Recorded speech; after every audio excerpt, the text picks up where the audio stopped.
여러분은 여러분에게 주어진 시간이 단 하루라면 무엇을 하고 싶으세요?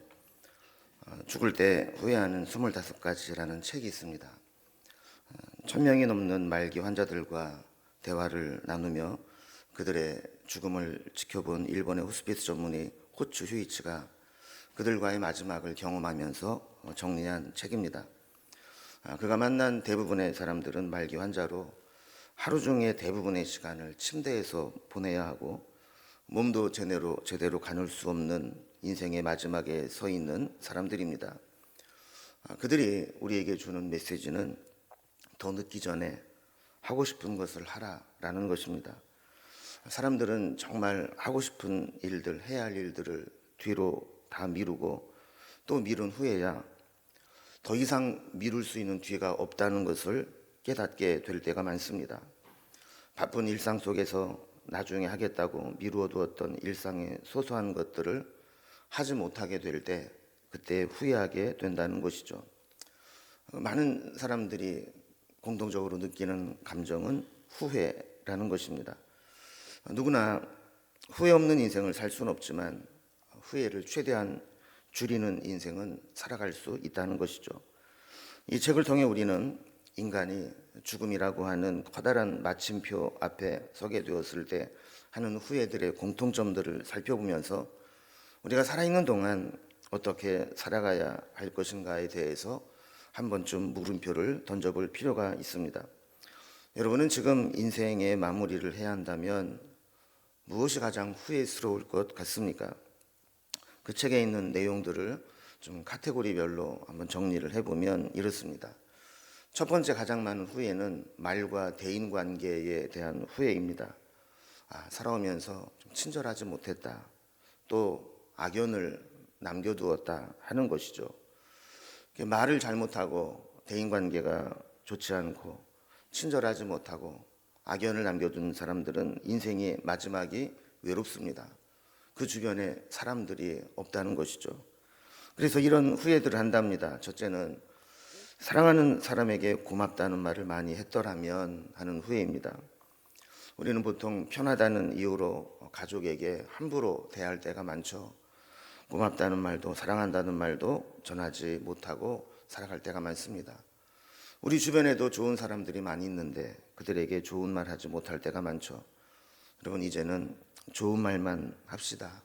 사랑한다고, 고맙다고. 그래서 불평하고 짜증내고 분노하고 함부로 대하고 말로 상처 주는 것, 어쩌면 우리가 인생의 마지막에 후회할 일들이 될 것입니다. 많은 사람들이 말과 진심이 다른 삶을 살 때가 많습니다. 본 마음은 안 그런데 이상하게도 말로 나오는 것을 보면 험한 말들이 나오는 사람들이 많다는 것이죠. 나중에 후회하지 않도록 이런 일들을 정리하면 좋겠습니다. 세 번째는 조금 더 겸손했더라면 하는 겁니다. 많은 사람들이 늘 자기가 최고라고 생각하고 자신감이 흘러넘쳐서 독불장군처럼 살아갑니다. 남의 말을 듣지 않습니다. 그리고 모든 사람을 다 내 뜻대로 움직이려고 합니다. 나중에 인생의 마지막에 보면 그게 무슨 소용이 있는가 후회하게 된다는 겁니다. 또 네 번째는 친절을 베풀었더라면 하는 후회입니다. 다섯 번째는 나쁜 짓을 하지 않았더라면 하는 것이죠. 양심의 거리끼는 인생을 살아온 사람들은 말기에 몸도 마음도 연약해졌을 때 악몽에 시달리는 사람들이 꽤 있다는 것입니다. 그래서 양심의 거리낌이 없이 나쁜 짓에 대한 죄책감이 없이 살아가는 것 중요하다는 겁니다. 일곱 번째는 감정에 휘둘리지 않았더라면 하는 겁니다. 우리가 얼마나 많은 인생 가운데 감정에 따라서 살아갈 때가 많습니까? 결국 감정에 따라서 잘못 선택한 일들은 반드시 후회할 일들을 남기게 된다는 것입니다. 그게 두 번째 카테고리의 후회는 인생의 목적과 버킷리스트가 없이 살았다라는 것이죠. 내가 원하는 삶을 살지 못했다는 겁니다. 목적 없이 그냥 살아왔다라는 것이죠. 하고 싶은 삶을 살지 못했으니 후회할 수밖에 없는 겁니다. 그래서 두 번째 후회는 진짜 하고 싶은 일을 했더라면 하는 겁니다. 진짜 하고 싶은 일이 있다면 지금 해야지. 미룰 수 있는 내일이 우리에게 보장되어 있지 않다는 거죠. 여섯 번째는 꿈을 꾸고 그 꿈을 이루려고 노력했더라면 하는 겁니다. 꿈과 열정이 없다면 인간은 단순히 생명을 소비하는 존재로 전락하고 만다라고 이야기를 합니다. 그래서 만나고 싶은 사람이 있다면 만나고, 기억에 남는 연애의 사건이 있으면 더 좋고, 그리고 죽도록 일만 하지 말고 하고 싶은 일을 하며 살아왔으면 좋겠다라는 것입니다. 그리고 가고 싶은 곳이 있다면 여행도 가고, 또 고향이 그립다면 고향도 찾아가 보고, 그리고 맛있다고 하는 음식이 있으면 그것도 맛보아 보고, 이런 후회함이 없이 내가 하고 싶은 일을 하고 살았으면 좋겠다라는 겁니다. 세 번째 카테고리는 결혼과 가정에 대한 후회입니다. 가정의 소중함을 잘 몰랐다는 것이죠. 그래서 결혼 안 하고 혼자 살았던 것, 자식이 없었던 것, 자식을 여의지 못했던 것, 이런 것들이 후회하는 사람들이 있다는 겁니다. 네 번째 카테고리는 건강할 때 건강을 소중히 여기지 못한 것에 대한 후회라는 겁니다. 자신만만했지만 건강을 잃고 나서 보니까 건강을 소중히 여겼더라면, 그리고 조금 더 일찍 담배를 끊었더라면, 그리고 건강할 때 마지막 의사를 밝혔더라면, 이런 후회들을 한다는 것이죠. 다섯 번째는 치료와 삶과 죽음에 대해 미리 고민할 걸 하는 후회를 한다는 겁니다. 유산을 미리 염두에 두었더라면 하는 후회죠. 많은 가정에서 고인이 죽고 나서 가족 관계가 유산 때문에 나빠지는 경우가 많습니다.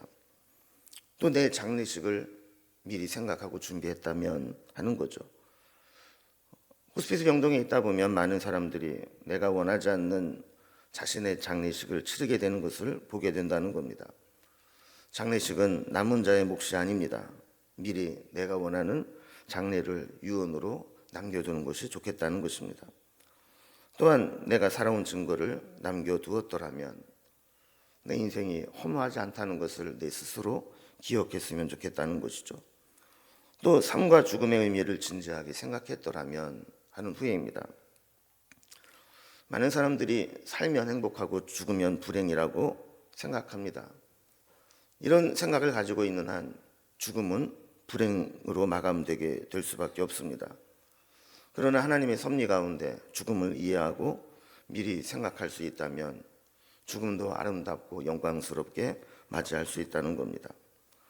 또한 치료의 의미를 진지하게 생각했더라면 요즘에 무의미한 연명치료에 대해서도 분명한 의사를 가지고 준비할 필요가 있다는 것이죠. 그리고 마지막으로는 신의 가르침을 알았더라면 하는 겁니다. 많은 사람들이 죽음 앞에 두려워 떠는 것을 보면서 인간은 육신의 존재가 아니라 영적인 존재이구나. 그래서 죽음의 사신이 찾아왔을 때 하나님을 의지하고 편안하게 죽음을 맞이하는 것들을 보면서 그런 것들을 미리 준비하는 것이 필요하다라는 이야기를 하는 것입니다. 저자는 인생이라는 선생은 절대로 호락호락 넘어가는 법이 없다. 한 사람의 인생을 점검하면서 마지막 숙제를 부과하는 것이다 라고 합니다. 여러분, 적어도 마지막 눈을 감을 때 가슴을 치고 후회할 만한 일들은 제거하자고 권유하는 것이죠. 여러분, 그래서 우리는 남은 인생을 살아갈 때 후회할 일들을 만들지 말고, 만약에 후회할 것 같은 것들이 있다면 지금부터 하나씩 제거하는 삶이 지혜로운 삶일 것입니다. 오늘 본문에도 보면 돌이킬 수 없는 후회로 고통스러워하는 사람이 등장합니다. 오늘 본문 누가복음 16장 19절에서 31절 말씀은 우리가 흔히 부자와 거지 나사로의 이야기로 잘 알고 있는 말씀입니다. 하나의 이야기지만 본문을 잘 보면 두 개의 서로 다른 주제로 이루어진 이야기입니다. 전반부는 현실 세계와 미래 세계의 역전된 모습을 맞이하게 되는 부자와 나사로의 이야기입니다. 그리고 이어서 이 이야기는 후반부에 믿음과 회개에 대한 이야기로 이어지게 됩니다. 오늘은 이 두 가지 주제를 중심으로 말씀을 살펴보면서 우리도 후회함 없는 인생을 살아가는 이 세상의 지혜를 배우는 시간이 되기를 주님의 이름으로 기원합니다. 먼저 첫 번째 이야기입니다. 역전될 미래를 보여주는 사건이죠. 오늘 본문에 등장하는 두 사람은 현실 세계에서 너무나 대조적인 삶을 살아갑니다. 한 사람은 19절 말씀의 설명대로 부자입니다. 자색옷과 고운 베옷을 입고 날마다 호화롭게 즐기고 살아갑니다. 요즘으로 표현한다면 귀족들이나 입는 고급 명품 옷으로 치장하고 날마다 파티를 열어 즐기며 자기 만족과 행복을 추구하며 살아가고 있는 사람입니다. 그러나 다른 한 사람은 20절 말씀대로 거지입니다. 누가는 특이하게도 극적 반전을 위해서 부자의 이름은 밝히고 있지 않은 데 비해서 이 거지의 이름은 라사로라고 밝히고 있습니다. 그러나 그의 인생은 참 비참했습니다. 헌데투성이로 있었다라고 하는 것은 심각한 피부병을 앓고 있었지만 변변한 치료도 받지 못하고 계속 악화되며 고통 중에 있었다는 것입니다. 또 그는 대문 앞에 버려진 채 있었다. 이것은 수동태를 쓰고 있는데 부자의 대문 앞에 버려진 채로 있었다는 것은 혼자 힘으로 움직일 수 없어서 누군가가 그 자리에 버리듯 두고 갔다는 것을 의미하는 것입니다. 그가 그곳에 살 수 있는 것은 무엇이었을까요? 21절 말씀과 같이 그 부자의 상에서 떨어지는 것으로 배부르려고 기다리고 있었던 것뿐입니다. 어떤 성경 해석가의 설명에 의하면 부자의 상에 떨어지는 것이 무엇일까? 당시에 물이 귀하던 시기에는 식사 전에 손을 씻어야 되는데 빵 쪼가리를 일부 떼어서 그 더러운 손을 씻어내면 손에 더러운 것들이 씻겨진다는 겁니다. 그러면 그 빵은 식용으로 쓸 수가 없어서 버리게 된다라는 것이죠. 대개는 주인의 상에서 떨어지는 빵 쪼가리, 이것들을 강아지들이 받아 먹습니다.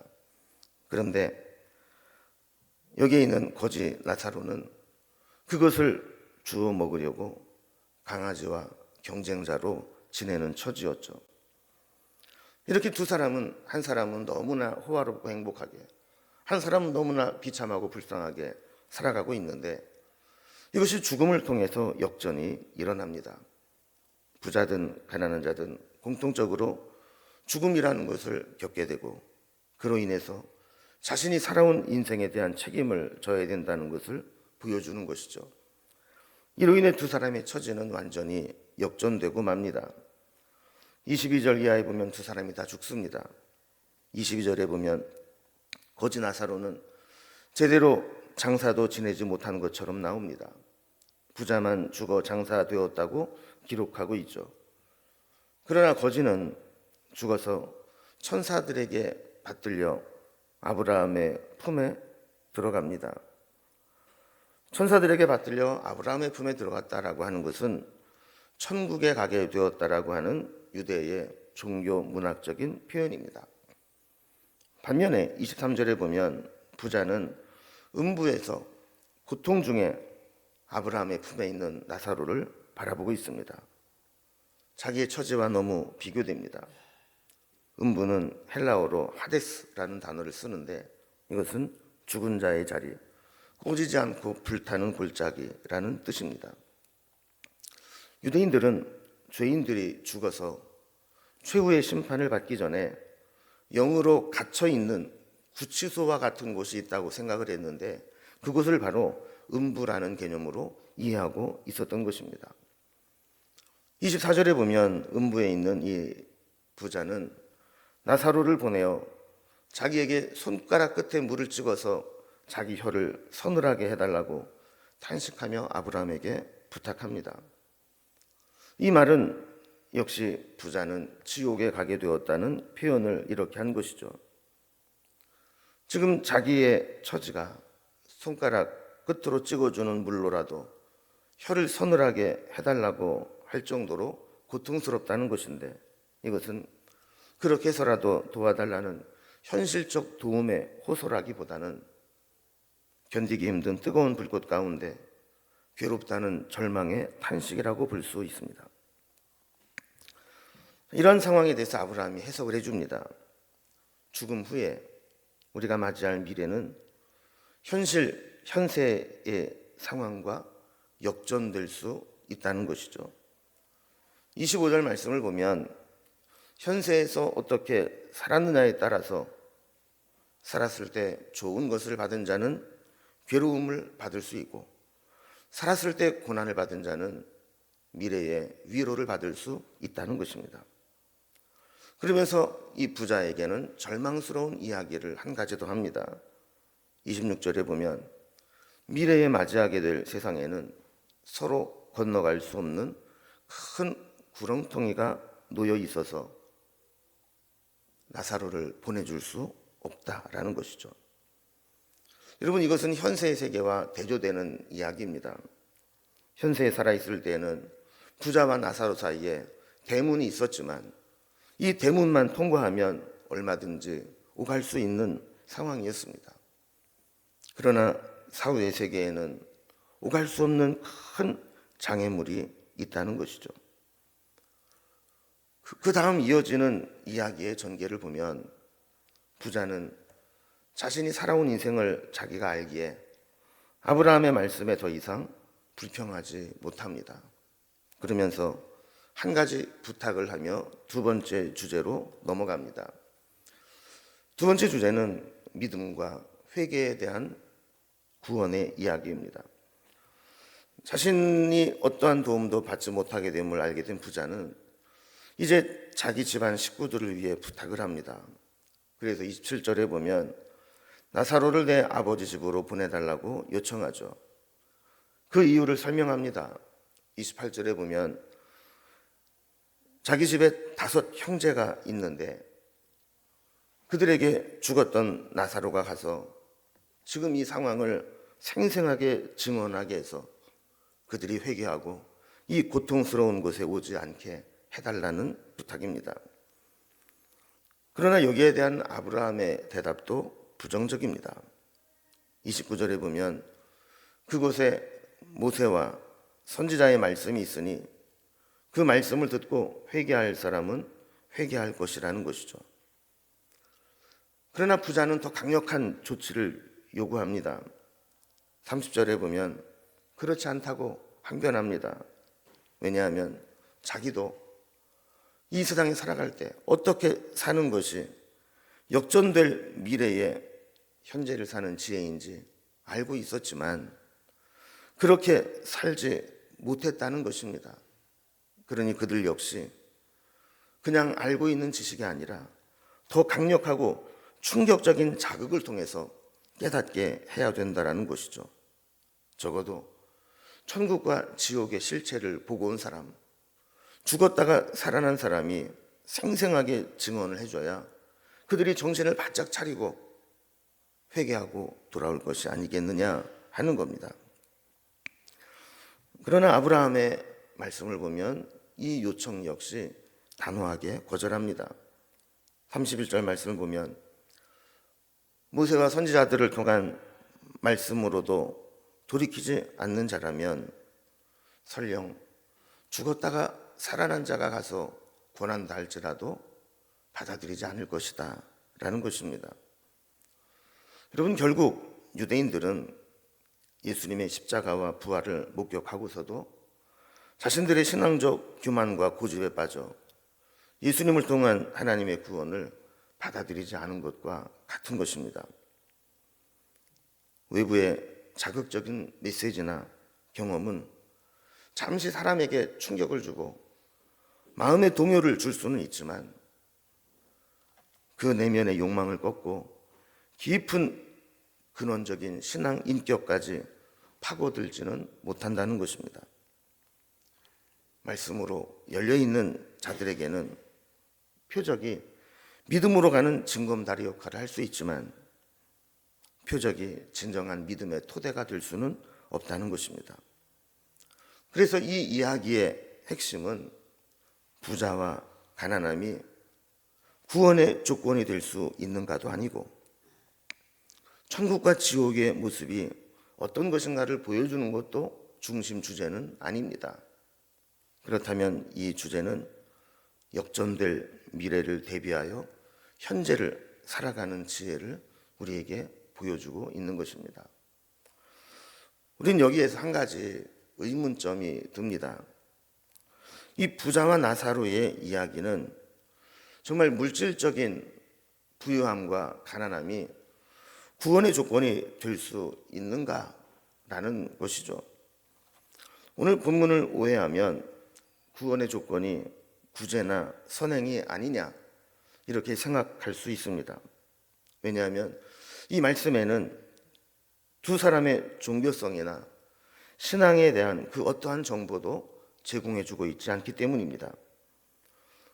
우리가 표면적으로 알 수 있는 유일한 정보는 이 두 사람이 생전에 한 사람은 엄청난 부를 누리고 있었고 한 사람은 엄청난 가난으로 고통스러웠다라는 것입니다. 우리가 어떤 비유나 이야기를 들을 때에는 특히 이 비유를 통해 하시고자 하는 핵심 내용에 집중해야지 그 외에 다른 곁가지에 빠져들면 본질을 흐리게 됩니다. 물론 돈은 인간의 욕망을 빨아들이며 현실 세계에서 우리가 돈과 하나님 사이에 갈등하게 만들고 경쟁하게 만드는 무서운 힘을 가지고 있습니다. 오죽하면 예수님도 하나님과 재물을 우리가 겸하여 섬기지 못한다고 말씀할 정도로 어떨 때는 돈을 따를 것이냐 하나님을 따를 것이냐 갈등하게 만드는 힘이 돈에게는 있죠. 그러나 오늘 본문을 잘 보면 부자가 돈을 자기 만족과 쾌락만을 위해 사용했기 때문에 지옥에 갔고, 가난한 자는 이 땅에서 착하고 가난한 삶을 살고 고난받았으니 천국에 가서 위로해 주신다라는 메시지는 아닙니다. 성경 어디에도 이 부자가 부정한 방법으로 돈을 모았다거나 지옥에 갈 만한 악행을 저질렀다는 말씀이 없습니다. 오히려 이 거지를 자기 집으로 맞아들이지는 않았지만 그래도 자기 대문 앞에서 주인의 상에서 떨어지는 것들을 받아 먹고 살아갈 수 있도록 허용해 주었다라고 하는 것은 그가 아주 무자비하거나 매정한 사람은 아님을 보여주는 근거이기도 합니다. 오늘 본문은 이 구원의 문제를 말씀하려고 하는 것이 아니기 때문에 이것을 구원의 문제로 해결하려고 하면 많은 오해를 살 수 있는 본문입니다. 오늘 본문을 듣는 1차적인 청중들은 유대인들입니다. 이미 하나님의 선택받은 백성으로 구원받았다는 것을 전제로 하는 사람들에게 주신 말씀이라는 것이죠. 그러니까 그런 불신자에게 이렇게 해서 구원을 받아라 라는 전도의 메시지가 아니라 믿는 자들에게 미래의 다음 세계를 위해서 우리가 이 땅에서의 현실을 어떻게 살 것인가에 대해서 교훈을 얻으라는 것입니다. 그렇다면 우리는 그런 생각을 해봅니다. 도대체 부자는 무엇 때문에 천국에 가지 못했을까? 우리가 오늘 본문을 보면서 유추할 수 있는 것은 여기서 말하는 부자는 물질의 부자가 아니라는 겁니다. 가만히 보면 이 부자는 넘지 말아야 할 선을 자꾸 넘습니다. 죽어서도 옛날 버릇을 고치지 못했습니다. 자기가 가진 돈과 권력으로 너무 교만했습니다. 그는 부자였기 때문에 천국에 가지 못한 것이 아니라 부자였기 때문에 교만했고 부자로서의 섬김의 사명과 책임을 다하지 못했기 때문입니다. 이 부자는 다른 사람들을 자기 마음대로 부리는 것이 습관이 되었습니다. 그래서 아브라함에게도 이렇게 해달라 저렇게 해달라 자기 뜻대로 요구를 합니다. 아브라함이 거절을 해도 계속 이야기를 합니다. 심지어 거지 나사로는 자기의 몸종이나 심부름꾼 정도로 생각합니다. 음부에 있으면서도 나사로를 자기에게 보내서 손가락 끝에 물을 축여 내 혀를 서늘하게 찍도록 보내라고 이야기를 합니다. 만약에 여기에 건너갈 수 없는 구렁텅이가 없어서 올 수 없다면 차라리 그 나사로를 자기 아버지 집으로 보내서 형제들에게 복음을 전하는 심부름꾼으로 사용해달라고 요청하게 됩니다. 그러니까 이 부자는 사람을 자기 마음대로 부리려고 하는 이 교만한 마음을 죽어서도 고치지 못한 것입니다. 심령이 가난해야 되는데 마음이 부유한 사람은 교만하고 넘지 말아야 할 선을 넘게 됩니다. 여러분, 넘어서는 안 될 선을 넘으면 반드시 문제가 생깁니다. 고난도 그렇습니다. 월권, 고난을 넘어가면 반드시 갈등과 문제가 생기게 됩니다. 교회에서도 가장 월권이 일어나기 쉬운 자리는 담임 목사의 자리입니다. 그래서 저는 전에도 고백했듯이 저는 이 교회를 섬기면서 늘 이 교회의 담임은 우리 주님이시고 나는 그 주님의 수석 부목사쯤 된다라고 생각하면서 목회를 하고 있습니다. 여러분, 자리에는 항상 역할과 책임이 있습니다. 역할에 맞는 사명을 감당하고 책임 있게 섬기라는 것이지 권한을 휘두르고 자기 멋대로 쥐락펴락 하려고 해서는 안 된다는 겁니다. 이번에 임직하는 항존직 분들에게도 권면합니다. 잘 새겨두시기 바랍니다. 일단 장로가 되신 분들은 잘 안 고쳐지더라고요. 직분을 받을 때부터 이런 자세를 갖는 게 필요합니다. 직분자들은 자기 사명과 책임을 다하는 자세를 가져야지. 이거는 내 권한이니까 내 마음대로 할 거야. 내 뜻대로 할 거야. 이런 마음으로 월권을 하게 되면 반드시 문제가 발생한다는 겁니다. 전 여러분들이 늘 심령이 가난한 자로 살아갈 수 있기를 바랍니다. 어떤 자리에 있든 섬기고 낮아지고 책임과 사명을 감당하는 자세로 살아가면서 이 세상을 살아가는 지혜를 얻을 수 있기를 바랍니다. 이제 말씀을 마무리하면서 한 사람을 소개하고자 합니다.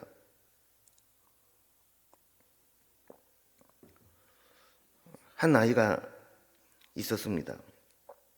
이 아이는 주님을 사랑하고 교회를 열심히 다녔던 아이인데 교회만 다녀오면 엄마 아빠에게 늘 전도를 해왔습니다. 엄마 아빠도 함께 예수 믿고 구원받아요. 그럴 때마다 아빠는 바빠서 다음에 하면서 계속 미뤄왔습니다. 그런데 이 아이가 교통사고로 목숨을 잃는 사건이 발생합니다.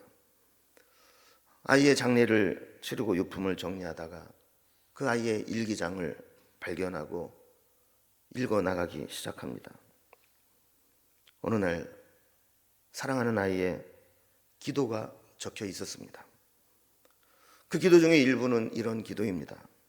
하나님, 우리 아빠를 구원해 주세요. 우리 아빠가 천국에 갈 수만 있다면 나는 죽어도 좋아요.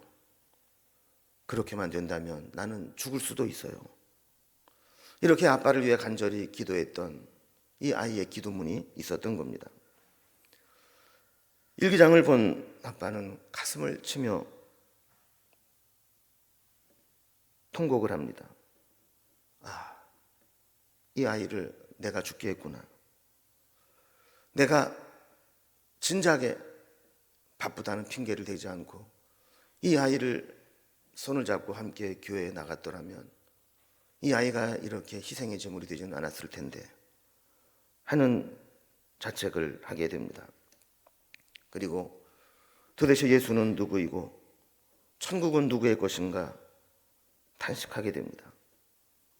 그 일기장을 가슴에 끌어안고 후느껴 울다가 예배당 안으로 들어옵니다.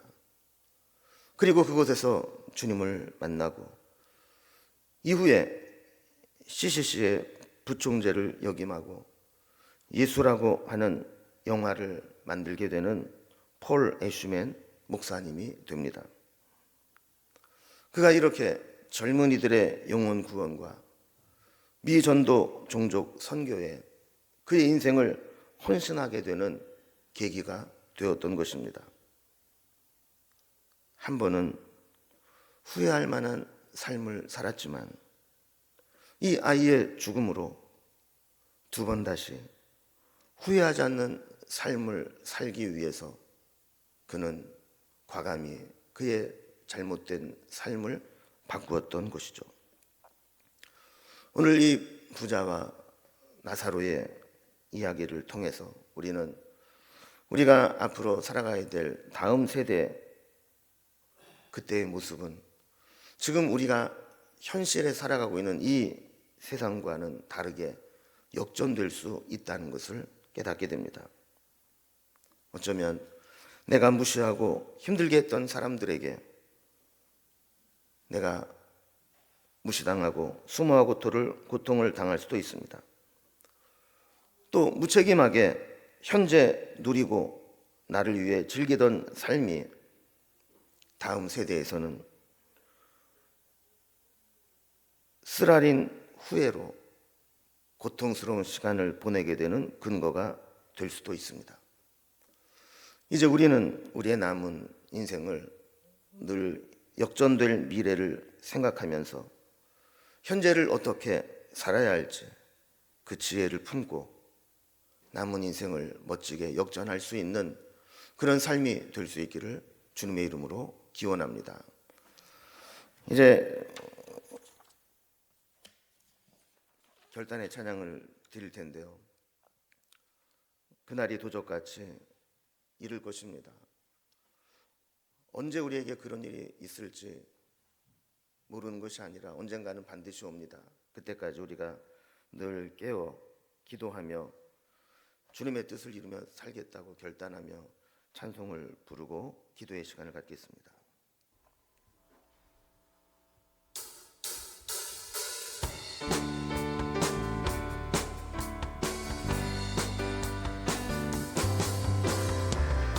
그날이 도적같이 이를 줄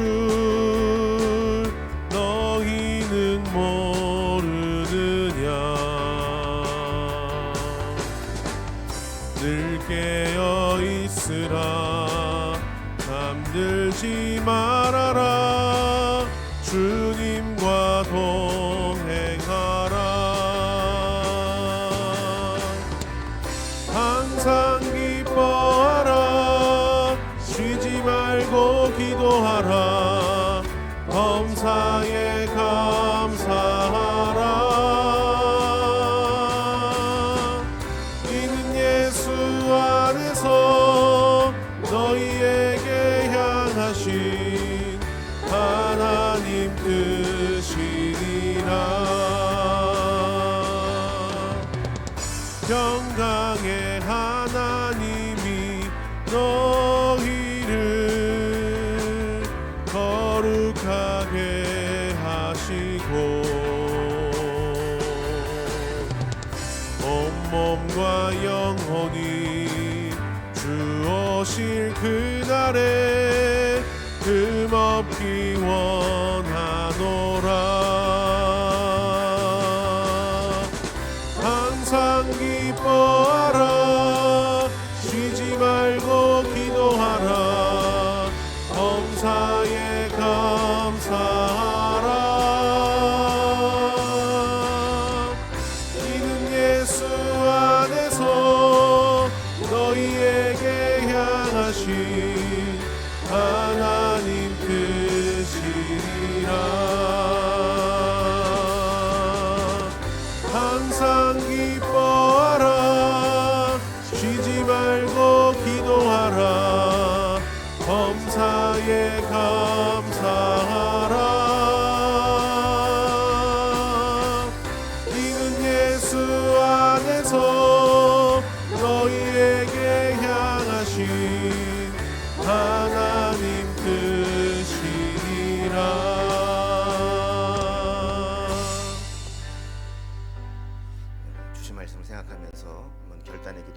있습니다. 지금 우리가 살아가는 모습이 비참하다고 해서 절망할 필요 없습니다.